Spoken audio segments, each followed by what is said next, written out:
News देंगे। Don't miss the message. Good news to you. मैं हूं national pastor Chaplin Ashu, spread embassy the good news church Bharat से। और आइए आज हम देखेंगे कि परमेश्वर हमसे उनके गुड न्यूज रेवलेशन के द्वारा क्या बातें करने जा रहे हैं।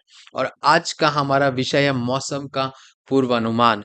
मरकुस चौथा अध्याय 38 और 39 वचन में लिखा है, और वह जहाज के पिछले भाग में एक तकिए पर सो रहा था। उन्होंने उसे जगाया और कहा, गुरु, क्या तुझे परवाह नहीं कि हम नष्ट हो जाएं? तब वह उठकर हवा को डांटा और समुद्र से कहा, शांत हो जाओ, शांति पाले।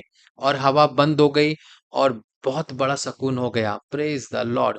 सो यहाँ पे प्रॉफिट ऊपर एंजल जी समझाते हैं कि दुनिया के सबसे अनअपेक्षित निश्चित कारकों में से एक मौसम में उतार चढ़ाव है। यानी कि जो इस दुनिया में जो सबसे ज्यादा अनप्रडिक्टेबल जो कंडीशंस होती हैं, जो चीजें होती हैं, उसमें से एक है मौसम में उतार चढ़ाव। वो सडनली आप देखेंगे ठंडी से गर्मी हो रही है, बारिश से सूखा हो रहा है, सूखे से या बारिश हो रही है, वो पल भर में मौसम बदलते हैं। इसी तरह हमारे जीवन की परिस्थितियों में भी ऐसे अनेक बदलाव होते हैं।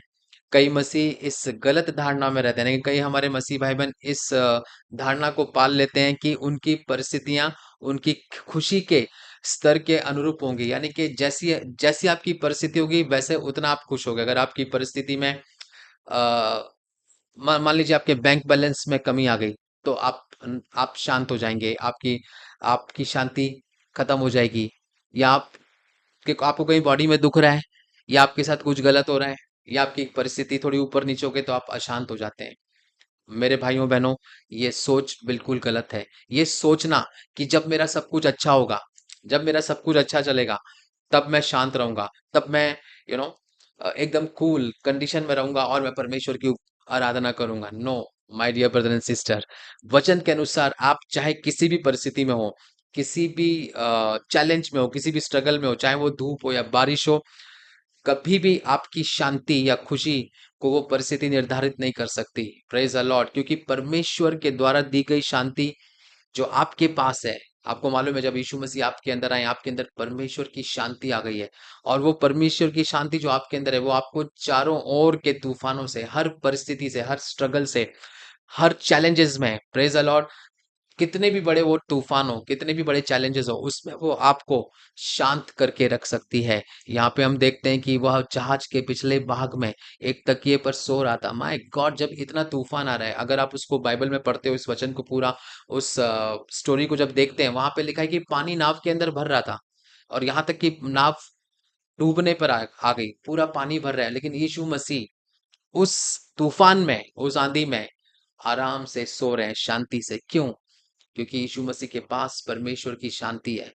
और यहाँ पे परमेश्वर का वचन ये बता रहा है कि कितना भी भयानक तूफान हो, कितना भी चैलेंज आए आपकी लाइफ में, आज आपके जीवन में कौन सा भी मौसम हो, जो भी हो, उसे अपनी शांति को प्रभावित ना होने दें। यानी कि जो शांति यीशु ने वहां पे बनाए रखी, वही शांति आप भी रखो। क्योंकि जब आपको मालूम है, जब आप शांत रहते हो परिस्थितियों में और प्रार्थनाओं में रहते हो, या जब आप शांत हैं, कितना भी स्ट्रगल आने दीजिए, सबसे पहली चीज शांत हो जाइए and then pray. Seek God's guidance, परमेश्वर की गाइडेंस को सीख करो। तुरंत चल विचल मत हो जाइए, तुरंत ऊपर नीचे मत हो जाइए, तुरंत निराश मत हो जाइए, लेकिन इस शांति को आप बनाए रखिए। और तब आप देखेंगे कि आप आपकी लाइफ को कैसे कंट्रोल कर लेते हैं, कोई भी तूफान हो, कोई भी स्ट्रगल हो। क्योंकि जब यहाँ पे देखते हैं हम कि यीशु मसीह ने उठकर हवा को डांटा और तूफान को, और समुद्र से कहा शांत हो जा, और वहां पे सब कुछ शांत हो गया। You know why? क्योंकि यीशु मसीह शांत थे। Praise the Lord, praise the Lord. So आज परमेश्वर का वचन हमें सिखा रहा है कि कोई भी परिस्थिति हमारी शांति को खत्म ना करे, कोई भी चैलेंजेस, कोई भी चीज हमारी शांति पे कोई इफेक्ट नहीं डाल सकते। क्यों? क्योंकि हम हमारी परिस्थिति के ऊपर हैं, क्योंकि हम यीशु मसीह में हैं। Praise the Lord. आइए हम भविष्यवाणी की घोषणा को बोलेंगे। मैं अपने चारों ओर जो भी होता है उससे डरता नहीं हूं। चाहे आज का आत्मिक मौसम कैसा भी हो, मैं शत्रु की निरर्थक योजनाओं से भयभीत नहीं हूं। मेरे जीवन में यीशु के नाम में शांति बनी रहेगी। आमीन। Good news to you and God bless you.